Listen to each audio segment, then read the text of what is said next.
Hello, welcome back.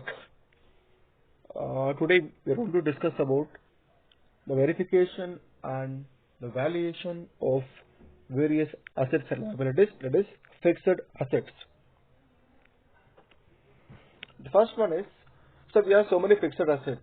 As I said in the previous class, we have land, building, machinery, cash in hand, cash at bank, etc. So how these assets will be verified and what are the documents should be examined by an auditor at the time of verifying the or evaluating the various assets in the accounting, in the auditing process. Now we'll see one by one. The first thing is land and building. In case if the company holds the land and building for doing their business activities, so what are the things has to be kept in the mind by an auditor, so at the time of evaluating or at the time of verifying the respective asset. So the first one, land and building. For verifying land and building, the auditor should differentiate between freehold and leasehold property. So you need to see whether the company has freehold property. Freehold property means the property which is used by own, that is own use property by a company.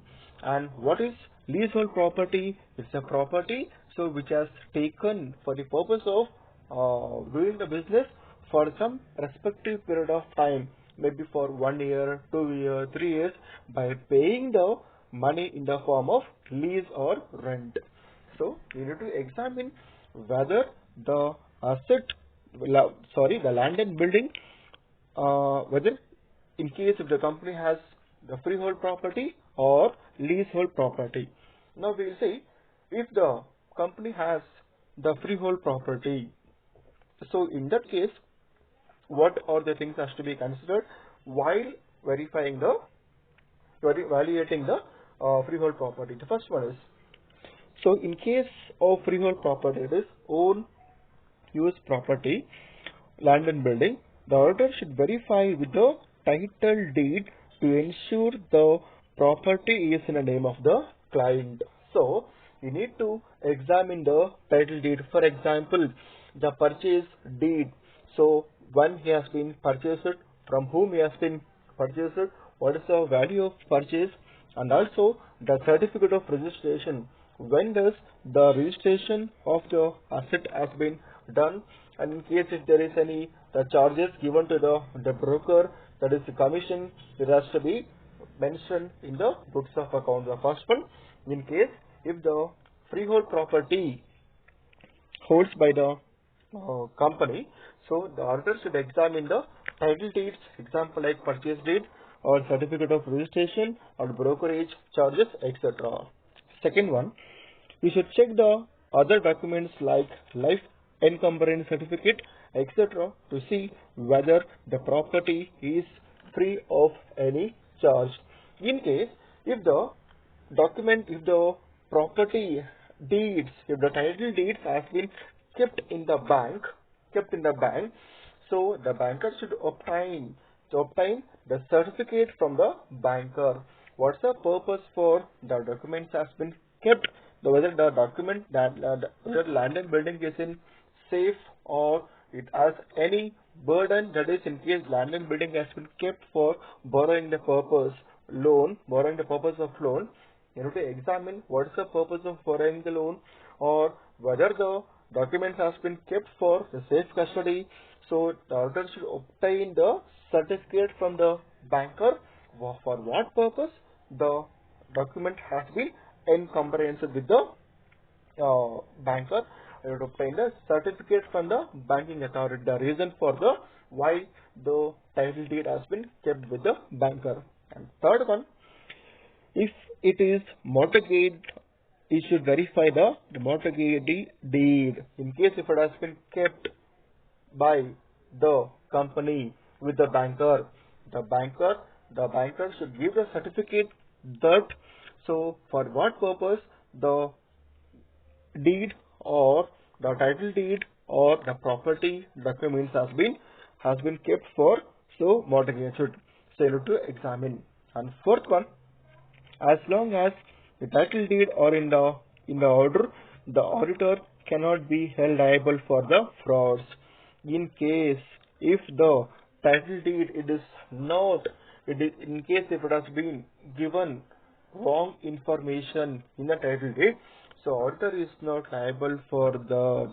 So in case if it is the wrong information given by the company itself, the fake information, the fraud or error has been made, so at that time the auditor is not held liable for that. And next one, the auditor should obtain a certificate for the client, for the client from the client legal advisor confirming the validity of the ownership. That means here always you should see that a property is in the name of the client itself, because it is of the freehold property, it is own building.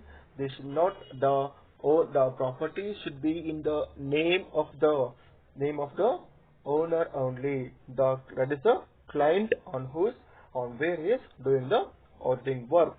And next we have the land is valued at cost price, which includes purchase price, commission, pay registration and legal charges, etc. It should be remembered that the land is not depreciable asset. As we all know, land always will be having the appreciation value, not the depreciation value. So always the land is valued at the cost price. What exactly is the price is? Which includes what? Purchase price, purchase, the price, and commission, the pay registration, legal charges, everything. It should be recorded in the balance sheet. Next one. On the other hand, the building is always valued at cost less depreciation. You should remember that it should be charged even if the building is not used during the year. In case if the building is not used by the owner for the current year or for the previous year. So even though the building is not utilized, used, it has to be taken into the consideration for calculating the valuation of the asset. Because why? Even though if you want to use the building or land, always it has the appreciation value. So for that purpose, they need to know what is the present market price of the respective asset or building. It has to be done. And next one, in case of building under construction, the valuation is made based upon the architect certificate. So in case if the building is under the work in progress construction, so at that time the architect expert, architect certificate has to be given by the architecture by stating that so 90% work is completed and 10% work in progress, or 75% work is completed and 25% work is incomplete or work in progress. It has to be given in the form of the written form. And last one, in case if the property is rented out, at that situation, the auditor should examine the receipt of rent, particularly the receipt of the last rent collected. So what was the rent collected from the tenant previously, the previous year or previous month. And also you need to examine some documents which has been signed on it, and also it should be examined by the auditor. So these are all the concept regarding with the land and building.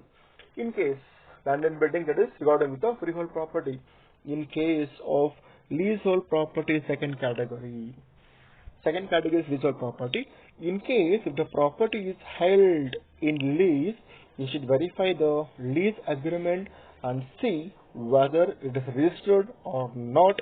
If it is valued at cost less depreciation. Cost less depreciation means the original cost minus depreciation. What is the purchasing price of the property and also what is the present rate of depreciation.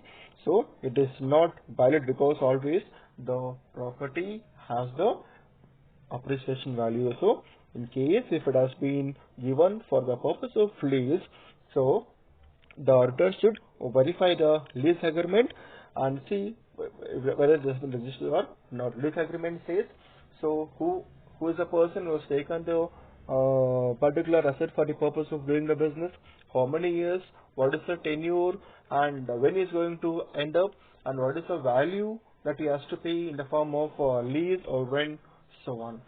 This is regarding with the valuation and verification of fixed assets that is concerned to land and building, that is freehold property and leasehold property. Thank you.